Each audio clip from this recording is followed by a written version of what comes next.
Welcome to the Chatham Township Committee meeting for the night of October 12th, 2017. Greg, has adequate notice been given? Yes, adequate notice of this meeting of the Township Committee was given as required by the Open Public Meeting Act as follows. Notice was given to both the Chatham Courier and the Morris County Daily Record on January 6, 2017. Notice was posted on the bulletin board in the main hallway of the municipal building on January 6, 2017. And notice was filed with the Township Clerk on January 6, 2017. Can we rise and salute the flag, please? I pledge allegiance to the flag of the United States of America and to the republic for which it stands, one nation, under God, indivisible, with liberty and justice for all. Mr. Sullivan? Here. Mr. Kelly? Here. Mr. Sullivan? Deputy Mayor Swartz? Here. Mayor Ritter? Very good. Can I have a motion to approve the agenda? Any discussion? So moved. Second? Second. Very good. Before we begin, ladies and gentlemen, you may, pardon, oh, should we vote? All in favor? Aye. Aye? Aye. All right, thank you very much. Before we begin, I would like to just note that I'm wearing quite an unseasonable color this evening. October has become synonymous across our country with Breast Cancer Awareness Month. If the hand that rocks the cradle truly does rule the world, I would encourage everybody to take the month of October and be circumspect about your opportunities for breast cancer awareness, to make a scheduled mammogram appointment, etc. There's not a soul among us in this community or anywhere we look who has not been impacted by the sadness of breast cancer tragedy, including death of very dear and near folks to us. So without further ado, I would just like to remind everybody that October is in fact Breast Cancer Awareness Month, and please encourage your wives, your daughters, girlfriends, granddaughters, etc., to make sure they stay on top of the issue. Thank you so much. We can begin with reports. Mike?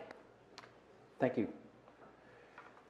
The community garden is winding down, and just a reminder to the present gardeners that November 30th is the date to submit your renewal application for next year, and also for any interested gardeners. Now's the time to send in an application if you're interested in a space this coming year at the community garden.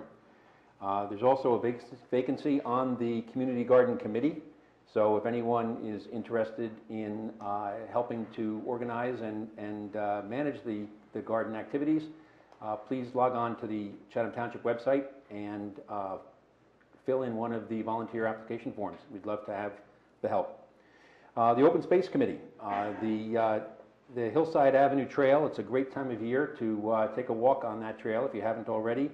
And if you do, you're sure to notice the native plantings that have been done right near the trailhead.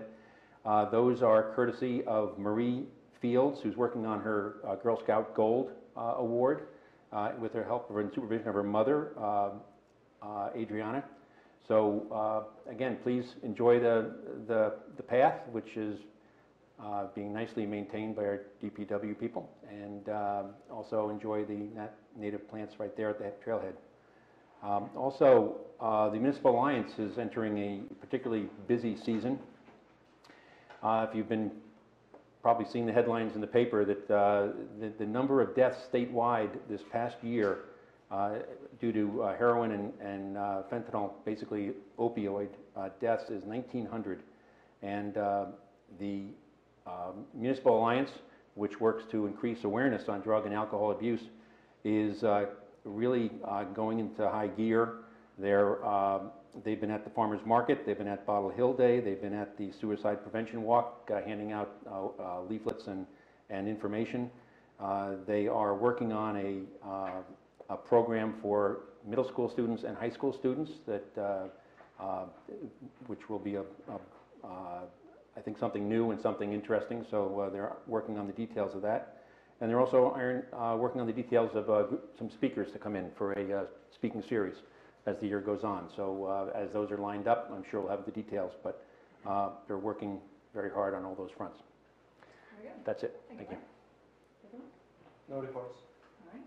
Very good. We have a couple of other things going on around town. First of all, our tireless DPW crew has been out taking care of our township in their usual skilled and cheerful fashion. They have inspected and cleaned and applied repairs where needed to over 2,000 of our drainage basins, 1,000 of our drainage basins, 1,000 drainage basins throughout our township.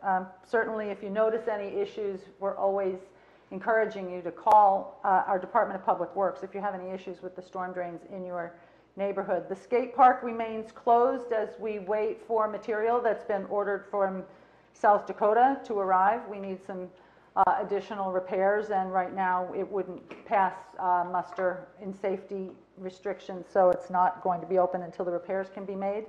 JCP&L and our Department of Public Works have worked hand in hand to continue some necessary tree trimming as we head into the fall, and certainly, more importantly, the winter months. So we applaud the way JCP&L and our Department of Public Works actually works together so very well in a spirit of cooperation.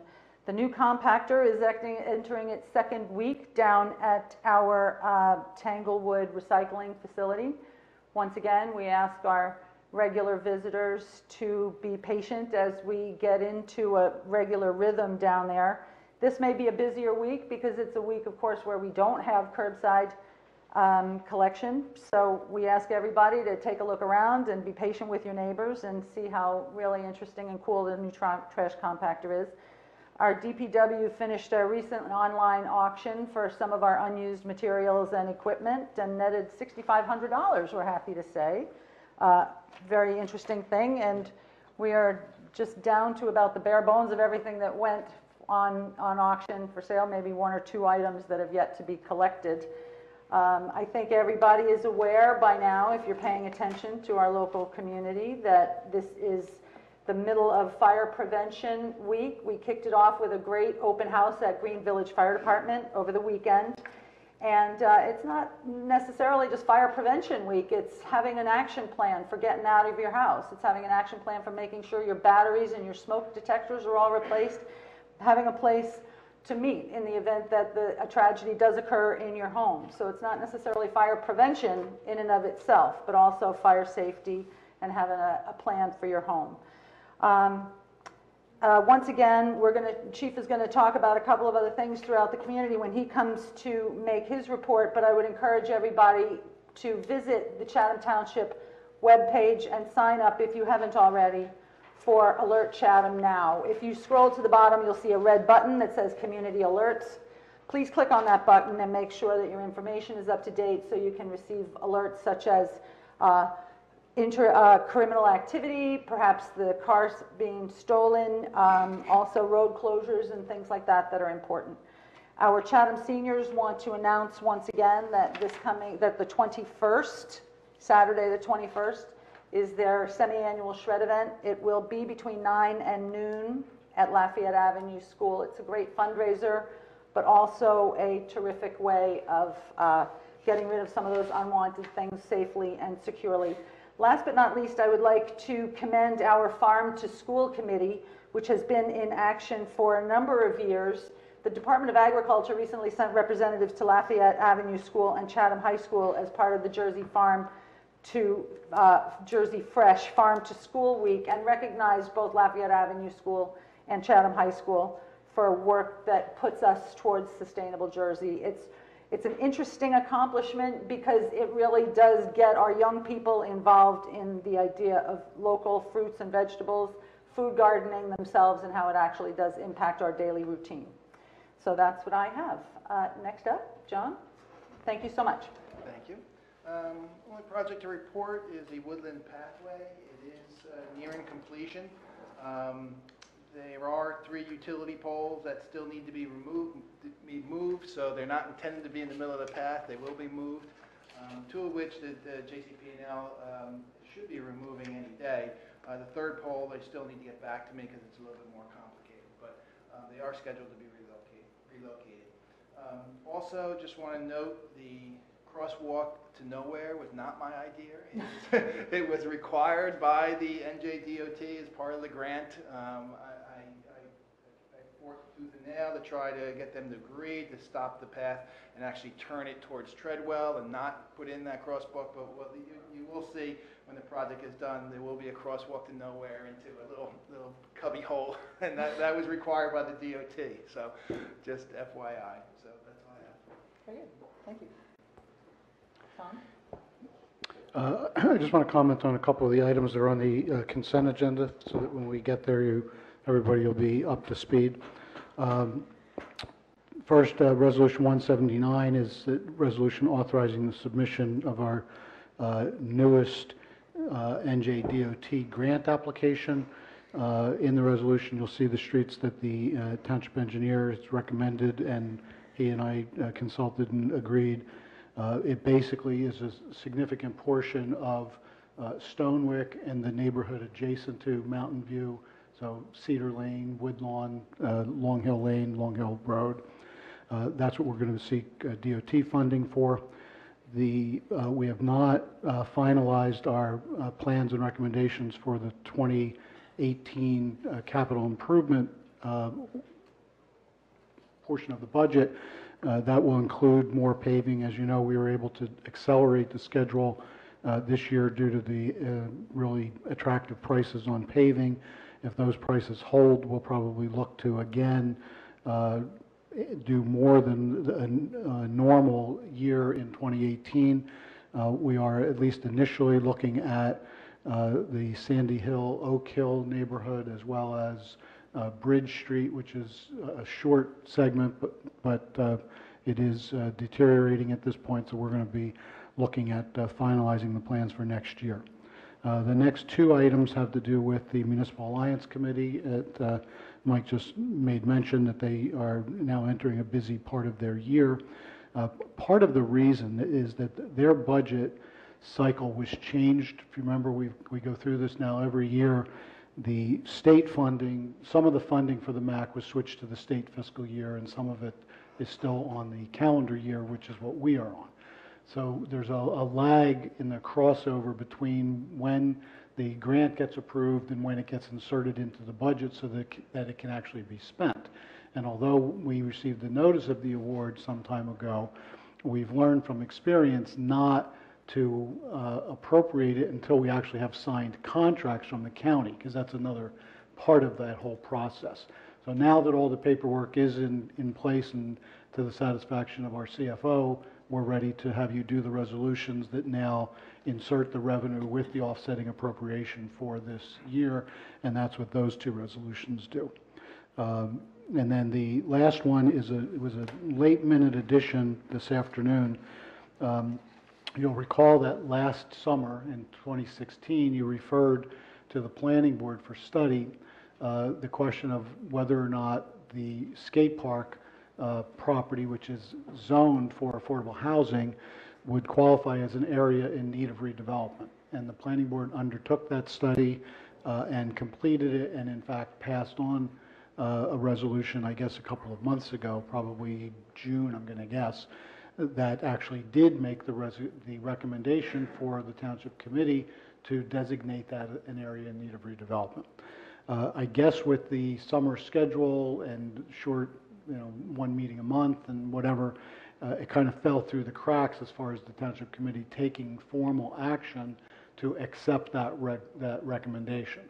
So the resolution was added today because this coming Monday, the 16th, the Planning Board is going to begin the formal process of considering the actual redevelopment plan for the skate park, as well as looking at a rezoning of the Dixie-Dale property down on River Road.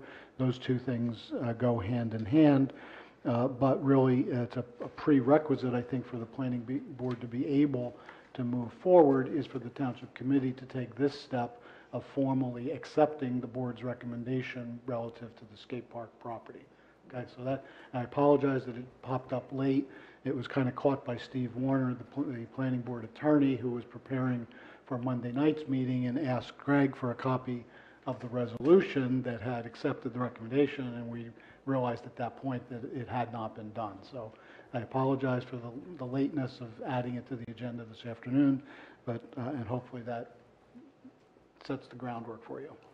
Well, I don't know if it goes without saying, so I'll say it. The planning board is a thoughtful group, and it is a very a congenial group, and they discuss matters quite openly. And the thought and the expert opinion that the planning board has taken into consideration by making this is transparent and great. And so for us to look at their recommendation, we can do so confidently. We were confident in referring this matter to them in the first place many months ago. And I would encourage everybody, if you're interested, come out to the planning board. They meet right here in this building a couple of Monday nights each month, including this Monday coming up. It's a matter that I think people find very, very interesting, what's going on in our affordable housing issue, and it will be part of the public meeting on Monday. Yeah. So, And just to clarify, I think I misspoke and said you referred it last summer. It was actually last November. Right. It was this summer that the board adopted the recommendation. right. Thank you very much. Can I just reiterate what you just said, Karen, that the planning board volunteers are our experts in planning, and Monday night's meeting, 7:30 in this chambers, would be a good chance to really see them at work as they look at the details of this, of both these issues. I think then it will come back to the Township Committee, and it will be a better opportunity to take a look at the whole issue that we've been grappling with, the affordable housing. But if you want to see some of the detailed questions and the detailed thinking, Monday night would be a good time to attend the planning board meeting. No, I think we are going to do it here because of the presentation that's going to be put on. We need the projector and the screen and comfortable seating in case there's a crowd. Very good. All right, everybody. At this time, this is an opportunity for any member of the public to be heard about issues which are not topics scheduled for public hearing tonight. To help facilitate an orderly meeting and to permit all to be heard, speakers are asked to limit their comments to 3 minutes. The chief has a report? Oh, the chief has to make a report. So what I just said, See, just hold on to that If he would sit thought. up front, you would have If the noticed. chief sat up front, he would be far more visible. Be a third chair. I would love a third chair up here for you. I'm Chief. good in the back, don't get me wrong. Yeah, I'm good. I just have a couple Thank you, Tom. things. National Prescription Drug Take-Back Day is October 28th from 10 a.m. to 2 p.m. It's a great way for our residents to properly dispose of their unused medications. The drop-off locations are at the police department and at Hickory Tree Shopping Center in front of CVS. Unused pills and liquids can be left in original containers. Syringes will not be accepted. Just a note on top of that is that we have the secured medication disposal box in the lobby of police department, and it's available 24/7 for the residents at any time. We did this earlier in the year. It was a great turnout. We had the opportunity to turn in a lot of medication, and we're looking forward to another successful event. The Chatham Township Police Department, PBA 170, will be holding its annual trunk or treat on October 28th from 2 to 4 in a high school parking lot. More information can be found on the police department website, ctpd.net. Chatham Township, Chatham Borough, and all of the surrounding communities have seen an increase in the theft of high-end vehicles. And if there's one common theme to all of these thefts, are that the key fobs are being left in the car. So the car doesn't necessarily need to be unlocked, but if the key fob's in it, it makes it easier for the bad guys because all they do is hit the button on the door. If the door unlocks, they have a car to steal. They now have an app for this. Am I correct that the auto thefts now, the auto thieves now have an app where they can detect whether there's a fob in the car from 400 yards? They really don't need to, because all they need to do is touch the button on the door. And if the fob's in, it'll either lock or unlock. What's interesting is that the car that was stolen that we took the report on this morning was $65,000 Audi stolen from a side street in the area of the golf course. Shortly thereafter, a car was stolen out of a driveway, I believe, on Watchung Avenue in Chatham Borough, and the witness reported that the Audi and a Maserati had waited for that car. And I don't know what the make of that car was, probably high-end. And what they do is the thieves take them They take them to a safe zone, they let them cool down a little bit. They make upwards of $1,000, $2,000 a car, and then once they cool down, if they can get them onto a shipping container, and either the FBI or the state police aren't already onto the theft ring, then they get shipped in a container overseas to Africa, and that's the story. But we were relatively quiet, and all of a sudden now it's picked up. It's picked up in all these communities. And I think for the most part, these guys know that they can get these cars, especially at those hours, that, you know, for us to chase them if we see them is probably highly unlikely, and they know that. Because these, you know, these vehicle thefts and the pursuits that follow usually end in one of three ways. It's either broken off, it ends in a horrific crash, or it ends in a police officer having to involve himself in a foot pursuit in a neighborhood that he's not familiar with. So I think they're on to that. They're into these neighborhoods because we do have quite a bit of high-end cars.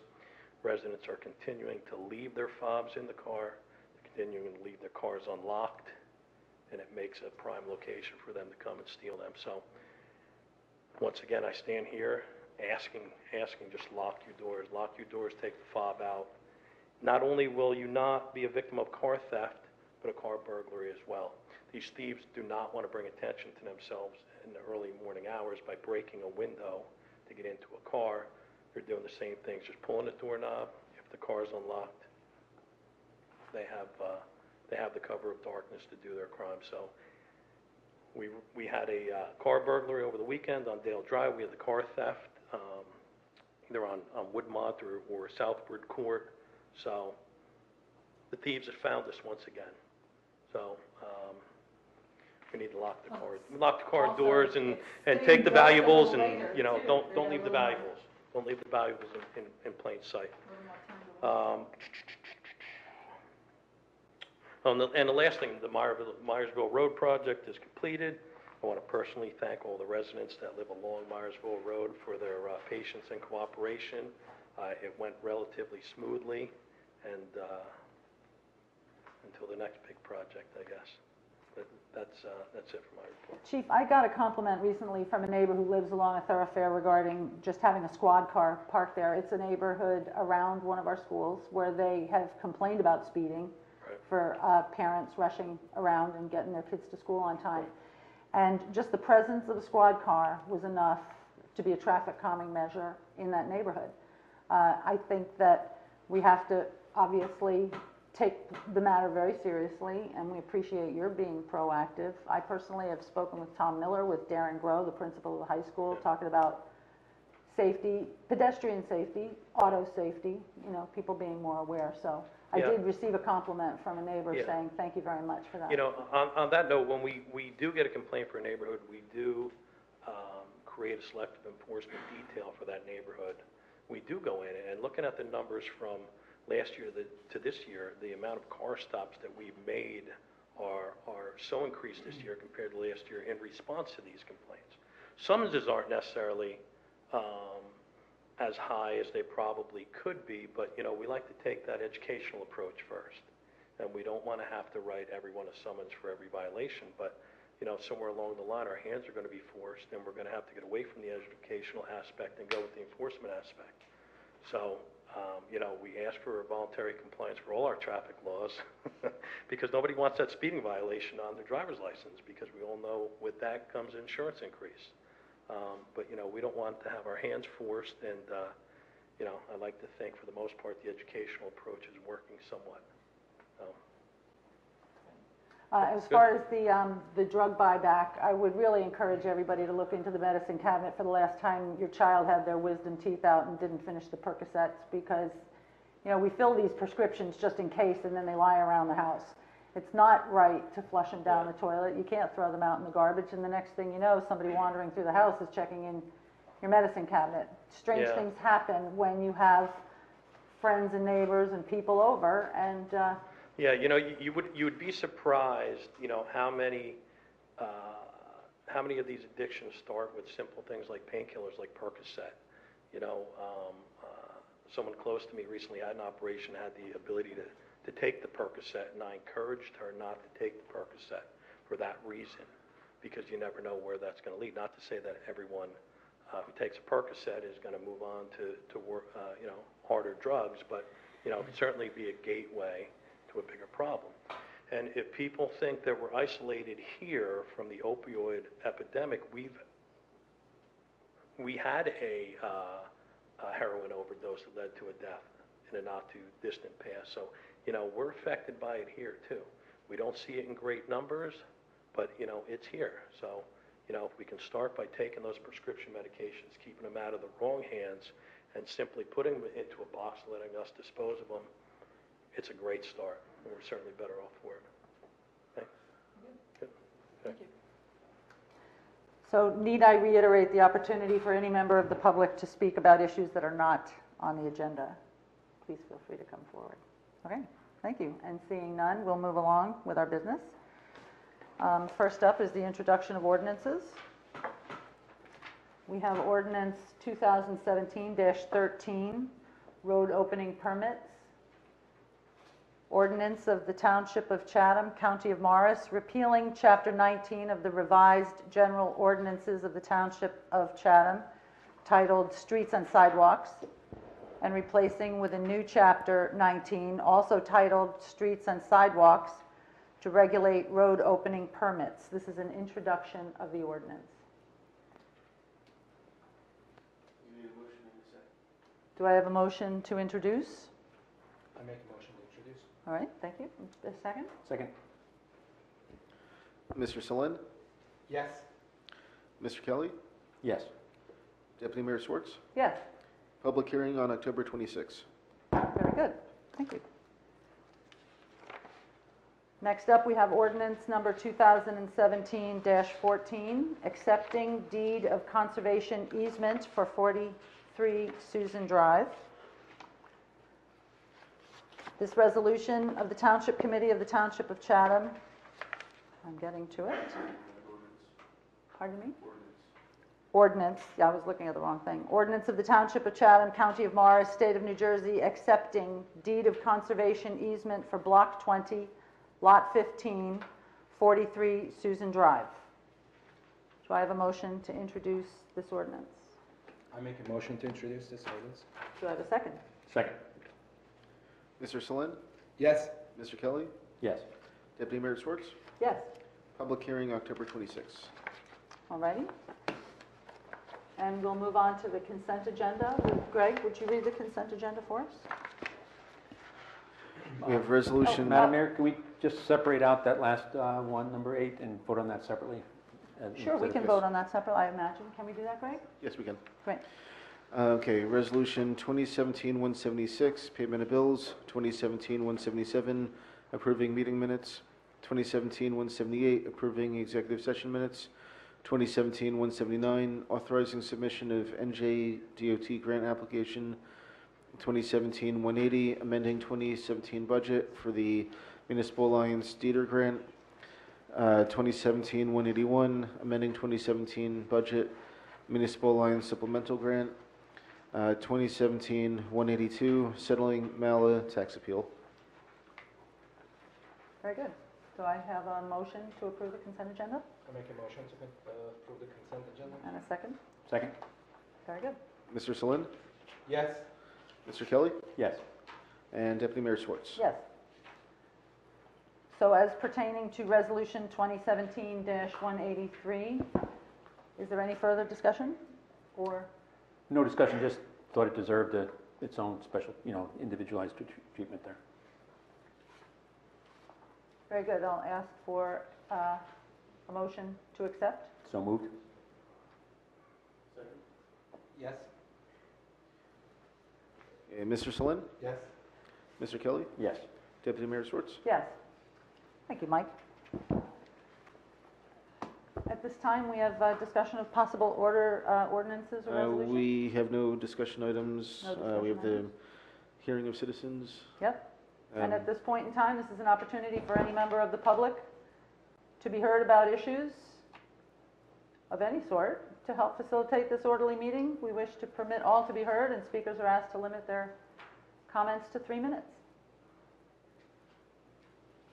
And seeing no one come forward, Greg? And I do not believe we actually have to have the executive session. I'll defer to council and the administrator. No update for executive session. So then all that's left is a motion to adjourn. All we need is a motion to adjourn. Do I have a motion to adjourn? I make that motion. May I have a second? Second. All in favor? Aye. All right, we are adjourned, ladies and gentlemen. Thank you for your attention.